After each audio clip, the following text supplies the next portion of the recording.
बाहुनले रौसी खान्छ भनेर दुनियाँलाई खान्छ त। बाहुनले खानलाई बनायो रौसी, त्यसलाई पहिले सोमरास भन्थे, पछि नामाकरण भएर रौसी भएको। बाहुनले खाने रौसी, मतलले खाने जाँड। जाँड भनेको बासी हुन्छ, बाहुनले बासी खाँदैन, मतलले खान्छ। रौसी भनेको साजी, तरल पदार्थ जहिले पनि साजी हुन्छ। हेर्नुहोस्, साजी बाहुनले खाने।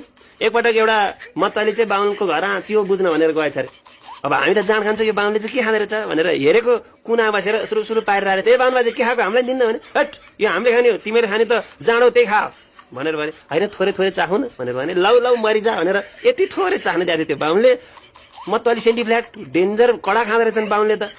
अब यो चाहिँ कसरी बनाउँदो रहेछ भनेर विचार गर्नु पर्यो भनेर बाहुनले त्यो रौसी पारिरहेको ठाउँमा गएर यसो चियो बुझेर रौसी पार्ने विधि जानेछ। हेर्नु, जानिसकेपछि उसले आफ्नो समुदायमा गएर बनायो रौसी।